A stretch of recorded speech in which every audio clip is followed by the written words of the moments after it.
Hello and welcome to the Neuse Coronavirus Chat. I am your host, BJ Murphy, publisher of Neuse News and NeuseNews.com. And this has been a short series over the past couple weeks where we have brought on some really important guests, respectable guests in our communities to help give you some of the latest information about COVID-19, its impact on our communities, our business, our economy, certainly, and our families.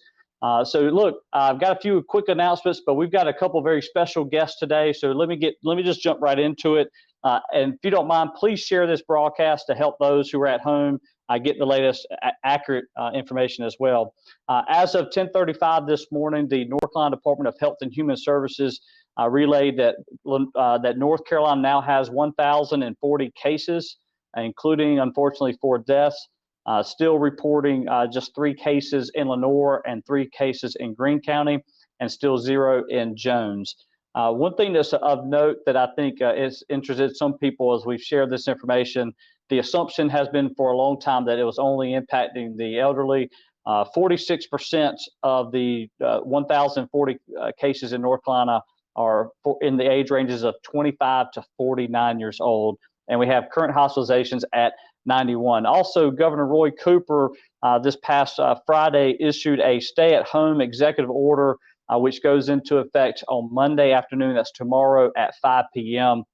The executive order will last for 30 days. We did a couple stories about this already. So if you go to newsnews.com, click on that coronavirus image at the top, and it's one of the last 2 or 3 stories we've done specific to the businesses that are considered essential, what you can and cannot do. With the bottom line, the governor's intent is that most people just stay at home, only venture out when you absolutely have to. So please go read his full statement, as well as the executive order, and a summary including FAQs, some of the most frequently asked questions about that order. And I'm happy to say that tomorrow we're going to have a special segment about this order and what that means for the next 30 days. Also want to say a big thank you to everybody who's already signed up for our breaking news text alerts. That has been a system we instituted last Monday. We have close to 600 people already subscribed to it. If you want to subscribe to that as well, just text the keyword NN to 484848. That's NN to 484848, and you'll be a part of our breaking news text alert system. And in just a moment, I'm going to bring on Dr. Pradeep and a very special guest from New Orleans. But at this time, I'd like to share a quick little public service announcement from Lenoir Community College.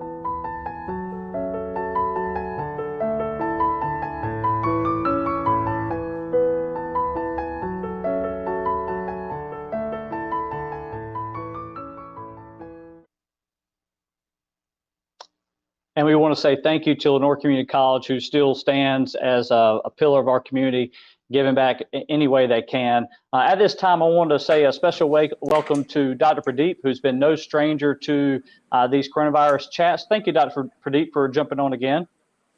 Thank you. I haven't shaved today. I got a little lazy. So it's the weekend. I thought That's it's okay. We'll forgive you. Exactly. And you probably should be shaving, but I've been saying that since day one. I trimmed it back considerably today. I appreciate it. So, I get a pass. Go ahead. Introduce our special guest for us, if you don't mind. Okay. So we have Leonard Glade. He is an interventional cardiologist in New Orleans. He's been talking to me about this for quite some time now. They have the second highest or the highest per capita infection rate in the country, And I think it's partly because of Mardi Gras. They let Mardi Gras go through, even though we were in the middle of a pandemic. Nobody believed it, so they went through Mardi Gras, and they seem to have a lot of cases. Now, Leonard Glade is an interventional cardiologist in New Orleans. He's been in Greenville for a year while he was doing his fellowship. His wife is from here. She's from Little Washington. So he knows the area intimately. And he knows Kinston pretty well. He's been to Chef and the Farmer at least twice that I know of. And he would be able to give us a lot more information on what is happening in the front lines.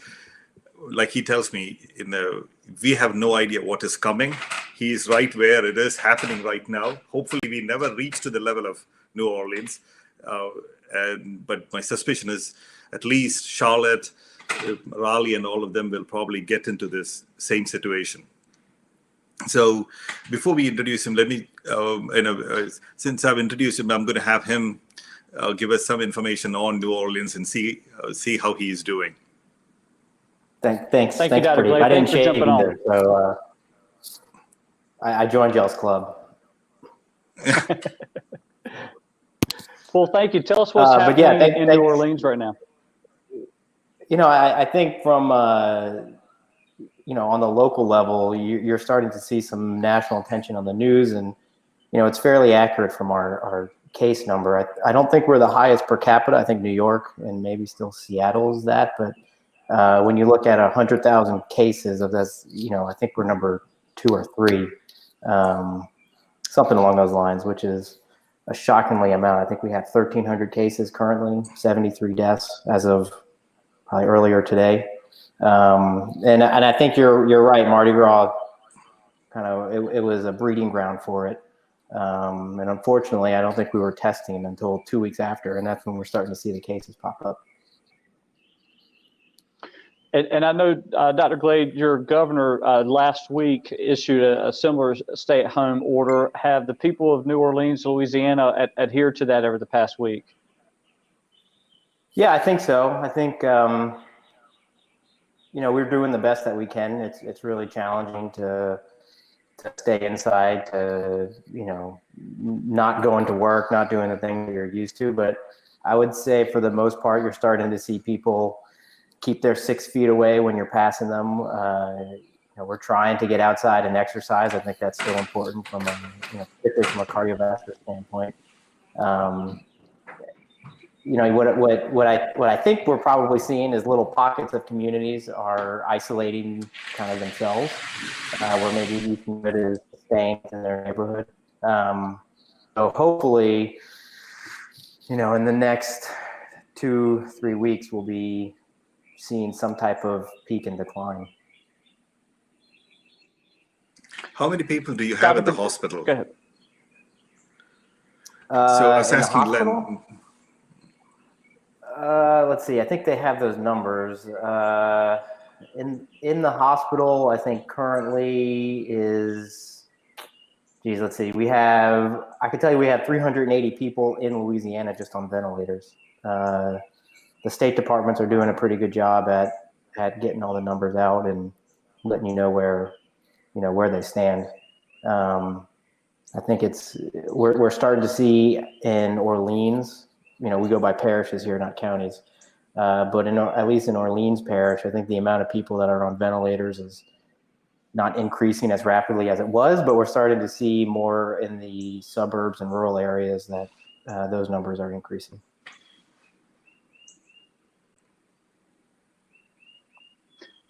And tell us about the medical supplies there. I know that's been a conversation we've had here locally. I've seen that conversation happen across the country. How are you on medical supplies? How are you on number of beds available? Those sorts of things. Well, the protective equipment is unfortunately low worldwide. I don't think that's unique to New Orleans or even unique to Kinston. Right now we're okay, but I think, and you kind of see this with what's happening in New York. The real concern is what happens, 1, 2, 3, 4 weeks from now, when you have just a massive amount of people in the hospital. As of today, we're okay. That's what happens in 2 weeks, and that's a moving target. And I'm curious because I'm not a medical guy. It's the reason why I'd like to have you experts on, guys who are in the trenches. But you mentioned rural areas just a while ago, and you've been in Kinston. You know Little Washington. You know Greenville. You know this area. We're fairly rural, and you mentioned the spread into rural areas. What are you seeing there? Because I'm going, if we're self-isolating, how does it still get to us? Is it that people are showing the symptoms later after they've been exposed? It's been a week or two after they've been exposed or seeing the symptoms? I think by the time that you do your test, it's too late. What I mean by that is, I think you said at the top of this that there was already, a handful of cases in Lenoir County. By the time you have one positive, it's already here. It's already there. So, it's getting there by the travel, by, just people going from Lenoir to Raleigh or Charlotte or Atlanta. And the world right now is just so interconnected that it's nearly impossible to, assume that one community is safe. Dr. Pradeep, you have any other questions for your colleague here?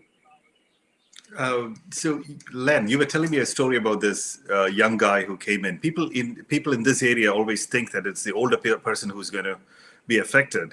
You said something about an Uber driver who came in and got really sick in your hospital, Yeah, right? I mean, Wasn't it in your hospital?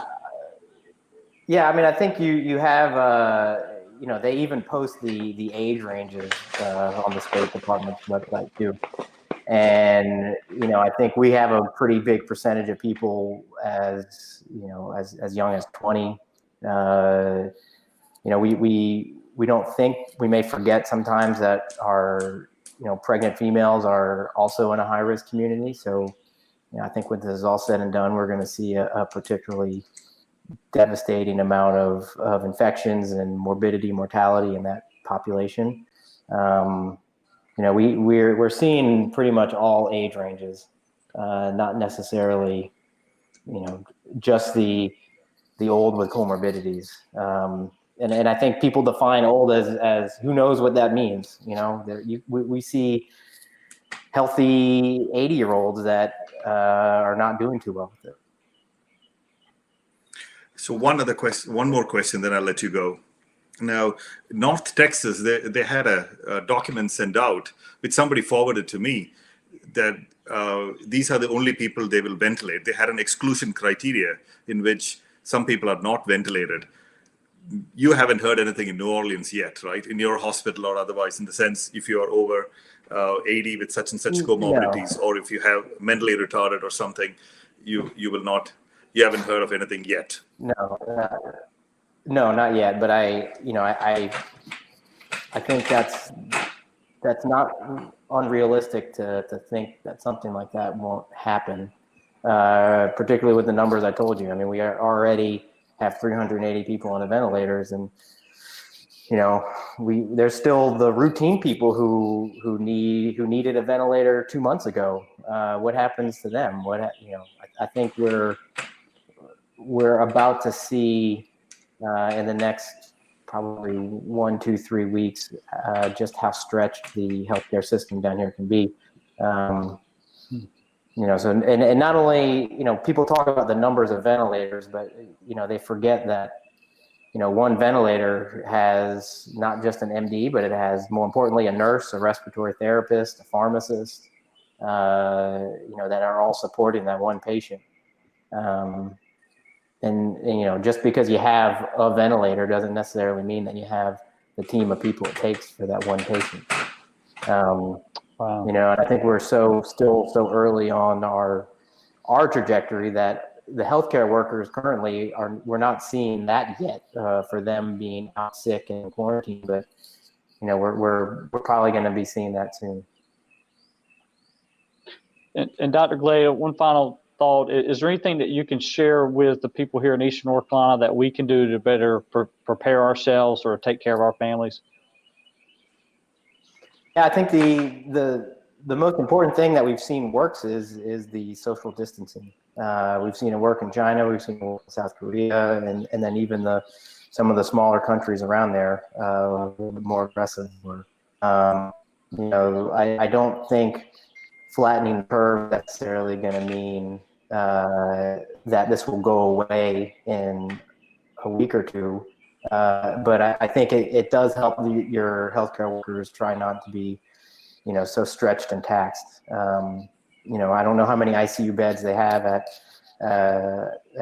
Lenore Hospital, but I could imagine if even a small outbreak happens there, it's not going to take very long for it to be at max capacity. And I don't know if you've talked about there's a little outbreak in Albany, Georgia. It's about 4 or 5 hours from Atlanta, a similar town to Lenore. They already have 200 cases, and they're pretty stretched thin from what you're seeing on the news. So, the more that we can distance and practice our hygiene, right now that's the only defense we have.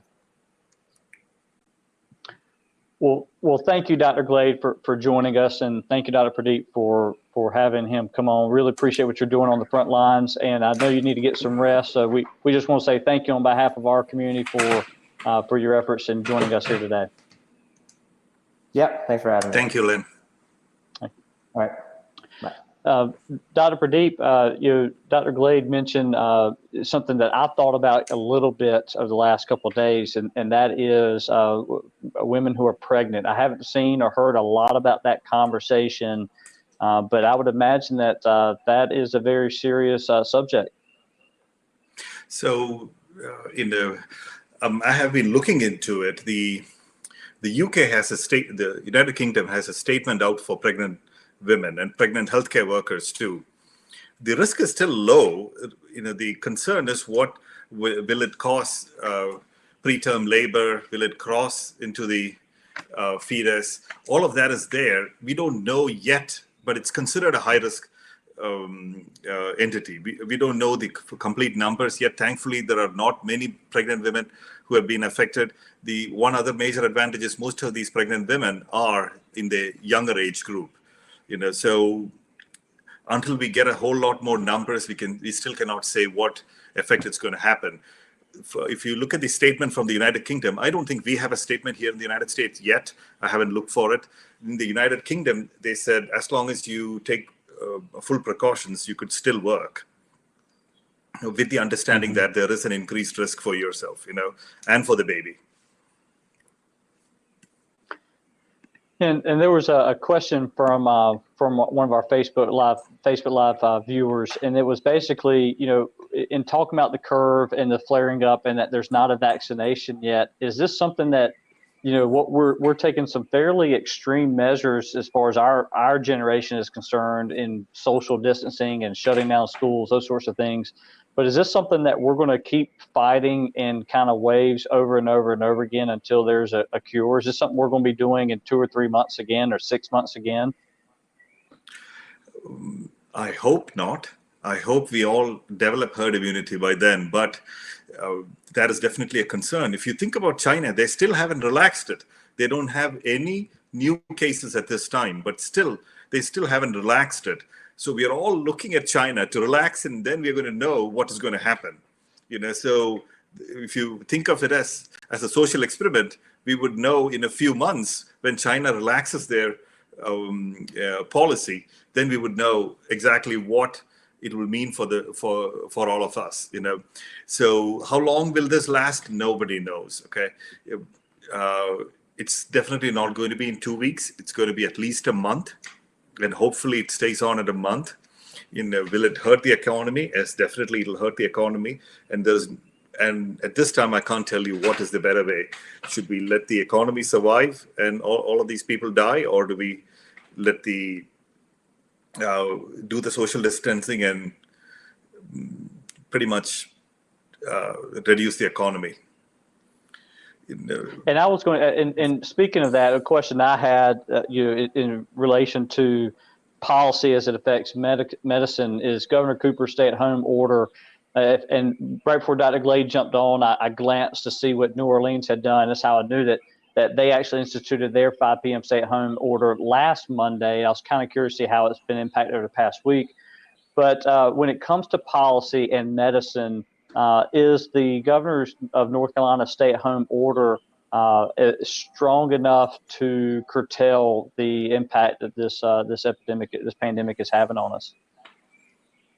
I hope so. It is not going to hurt. It's going to definitely help. Will it be enough? Who knows? If you look at India, for example, they have complete curfew. In the sense, you cannot even walk out unless you have a specific reason for it.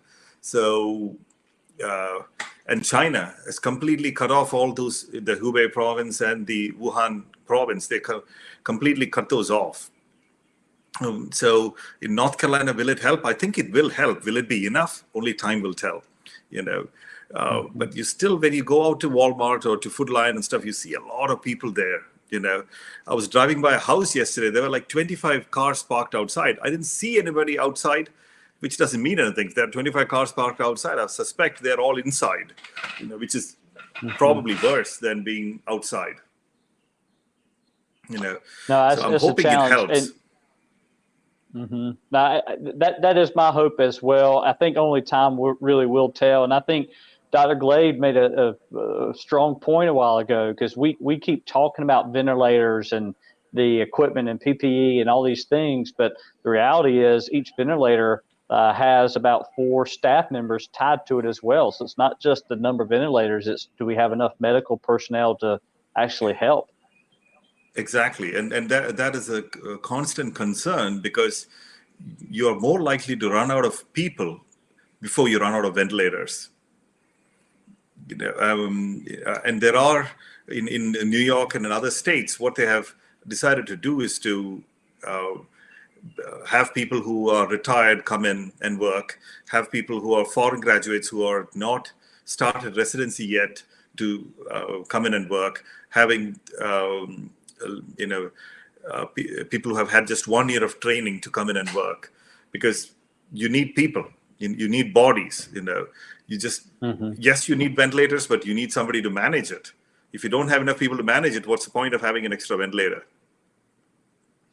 Are you starting to see signs of that potentially happening here in Eastern North Carolina? I know Greenville has had several cases, or Pitt County's had several cases where we're starting to import medical talent from other places to come help, or is everybody pretty much staying put because they're about to experience it or already experiencing in their own backyard? So that's what I was thinking too. I mean, we have, I was talking to Senator Perry about it too.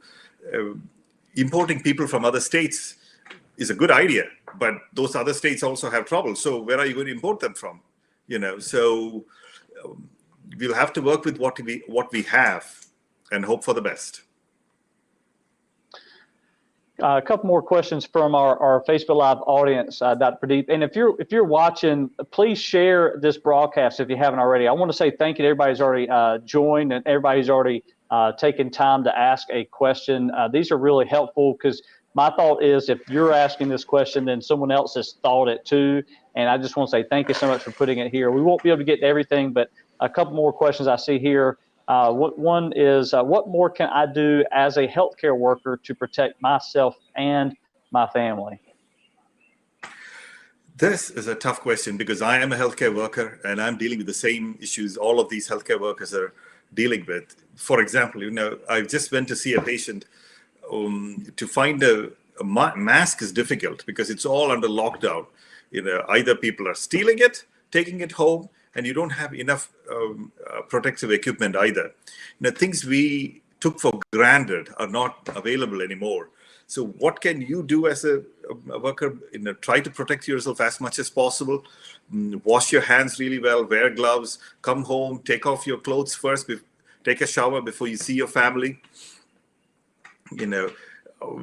Those are the only things I can think of. And then when you go in to see a patient, this is something I want to stress. Every patient you assume has coronavirus. You assume that they have coronavirus and treat them like they have coronavirus, so that you walk in there and you walk out. Because this is what you would have done if you were exposed to blood.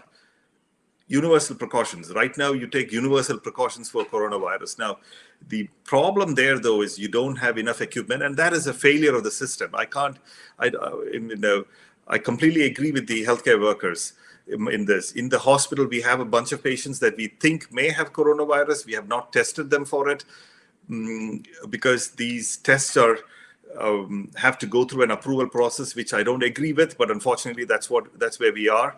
All those patients that we are not testing, all these healthcare workers that are walking in and walking out, they may be okay, but they're taking it home to their family, which means it could be their parents and all of them, which is a little scary, by the way. But unfortunately, that's where we are right now. We don't have enough equipment to cover all of them.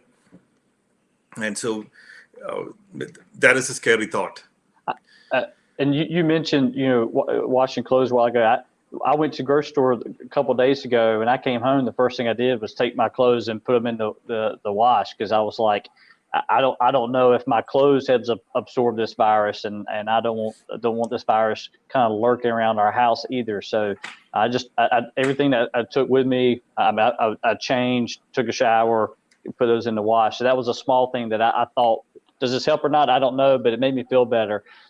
There was another question. I've seen this going around a little bit about ibuprofen and Tylenol. So the question was, is it true that we should not use ibuprofen at all during this pandemic, even if we do not have the virus? Is it best not to use it in case we do get it? So at this time, there are some reports out there that show that using ibuprofen increases your symptoms, it increases your risk, it increases your chance of dying. So there are no randomized trials to show this, but for now, I would avoid using ibuprofen. For fever and all of that, take Tylenol is what I would advise. And until we know better. Yeah, and there was another question or statement related to Tylenol, so that cleared that up. I've got a couple other questions for you, Doctor. I know and we didn't have time to put some of your graphs up today, but you've done a really great job of keeping up with the trends, international trends, and how it applies to U.S. and with a local spin on it as well. There's been some concern about that we've surpassed China, and I've seen a little bit of a chatter in social media world about how much can we really rely on China's data. I'm kind of curious what your thoughts are on that. Is it safe for us to really compare ourselves to China when it comes to statistics? Maybe in how they're treating it, certainly, but in the actual cases and statistics. I've heard this chatter too, and there is no way to see. You don't want to call somebody a liar when you don't even know if they're lying. So this is. China has always been very reluctant to share data or be very open with their data. So could they be lying? Yes. But can I say for sure they are? No, because there's no evidence out there that says they are. If you look at the total numbers, forget China for that matter. If you look at the total numbers, today they had 685,000 cases all over the world. And if you took the deaths, there were 32,000 deaths, which gives you a mortality of around 4.7%. That's 4.5%. If you look at the United States, it's closer to 2.2%. Now, is this because we have less severe cases, or are we still early in the epidemic? And or is it also because in the rest of the world they tested only sicker people? So there's no way to really know, can we really use China's numbers? I'm not sure, okay? But that's the data we have for now, and we'll have to use what we have, But then you look at Italy's number, they're way worse, So if you don't want to compare with China, compare with Italy, There's really not much of a difference between Italy and the United States. And they actually have more hospital beds. They actually have more hospital beds per person than the United States does. The United States does have more ICU beds, but they do have more hospital beds than the United States. So take it for what it is. Right. And tomorrow I'm going to have NC House Majority Leader John Bell and NC Senator Jim Perry on during this 4 o'clock hour to chat about the governor's stay-at-home order. So I want to get more details with them on that. There was a question, although about truck drivers going state to state, and making deliveries. And my assumption is, certainly they're allowed to do that because it's part of our national economy considered essential. But there are risks with anybody who is traveling and seeing and talking to people, correct? There are risks for every one of those things. I mean, these truck drivers, let's say one of them is infected. They walk into a rest stop and, they're touching the, doorknob. The next person who comes in touches the doorknob. So there are always risks. I mean, how can you mitigate it? It's really hard. I mean, the only thing as a person you can do is to wash your hands, try not to touch things that you don't have to touch. That's pretty much all you can do, But there's definitely risk for these truck drivers and the risk of transmitting to other states or bringing this from other states to here, So, yes, there is. I mean, that's all I can say. Right. And you mentioned earlier about these monitored patients being kept separate from the rest of patients at the hospital. This individual said, my concern is that patients are still being discharged to nursing homes and assisted living homes. Wouldn't it be best if this were stopped? Now, discharged, you mean keep them in the hospital the whole time? Ideally, yes, but how many beds would you occupy that way? It's hard to keep all these people there, and occupy all the beds, because if you occupy all the beds, you won't have enough beds for the next person coming in. The best way to do it would be to test all of them. Let's say the test result comes back in 45 minutes, which it does not. It takes 7 days to come back. But let's say it comes back in 45 minutes, negative, send them back to the nursing home. And I'm glad you brought up the nursing home. The New England Journal of Medicine, which is our top journal for medicine, they just published a study on the infection in a nursing home in Washington State. The people who got infected, 33%, that's 1/3 of the people who got infected in the nursing home died. I mean, that's a huge number. So yes, I understand the concern about sending these people back to the nursing homes, because if they get infected, 1/3 of them will die, which is that's 33%, which is much higher than the national rate, which is 2%. So 33 out of 100 people who get infected in the nursing home will die. So that is a scary statistic, So we are all learning from this. I mean, the one thing I've learned is we are very underprepared for this. Okay, so hopefully this will change what we do in the future. And if you're watching now at home or on your cell phone, some type of device, tablet, laptop, if you missed Dr. Glade, Leonard Glade from New Orleans earlier in this segment, I encourage you, when we finish this broadcast, and we're about to wrap up, when we finish this broadcast, go back and watch the beginning of it, because he really talked about some of the things that are happening there in New Orleans that make him very nervous for the rest of the medical infrastructure here.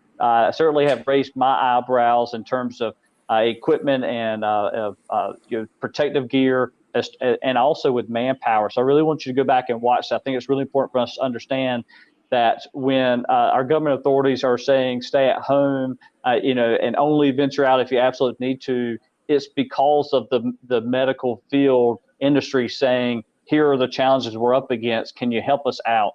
Dr. Pradeep, are there any final words of wisdom you'd like to part on the audience? Not really to the audience. I mean, to the healthcare workers out there who are fighting this, remember, we are all in this together.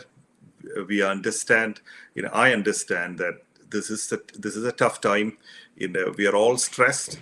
Everybody's stressed. Everybody's anxious. We do not want to take this home to our family, but unfortunately, this is what we do. This is where the situation where we are. We're going to suck it up, and we're going to fight for this. Well, thank you again, Dr. Pradeep, and thank you also for reaching out to Dr. Leonard Glade in New Orleans. Really appreciate your time today and your consistency with jumping on this coronavirus chat. Thank you again so much for joining us today. Thank you. And for those still watching with us, I want to make sure that you heard a couple things that we mentioned at first, and that was as of this morning, we now know that there are a little over 1,000 cases in the state of North Carolina. Still reporting 3 in Lenore, still reporting 3 in Greene, and 0 in Jones. One thing I mentioned is that 46% of the cases in the state of North Carolina are between the ages of 25 and 49. There's been something I've heard a lot of people talk about over the last few weeks, that it's just for the elderly population. It is not. This does not discriminate on age. Also, as I mentioned just a while ago, Governor Roy Cooper's stay-at-home order goes into effect on Monday afternoon. That's tomorrow at 5 p.m. At 4 p.m. tomorrow, right back here on our Neuse News Facebook page, we will be joined by Representative John Bell and Senator Jim Perry to discuss the stay-at-home order, what it really means, some of the exceptions, what are essential businesses, and other things such as the governor released a statement just a while ago. We're going to publish it real soon related to unemployment benefits across our state. I want to say thank you to LCC for their public service announcement. Hope you got a chance to see that. And if you need to get some information from LCC specific to the COVID-19, just go to lenorecc.edu. Again, thank everybody for signing up for our breaking news text alerts. That is, text word NN to 484848. That's NN to 484848. And certainly, as always, subscribe to our daily news newsletter. We've got well over 4,000 people subscribed to that, getting all the latest factual information right here in our community. So thank y'all so much. And thank you, Dr. Travis Town, for helping to produce this in the background, as well as Letha Thurwood also helping monitor our social media. Y'all have a great afternoon. Stay safe and wash your hands.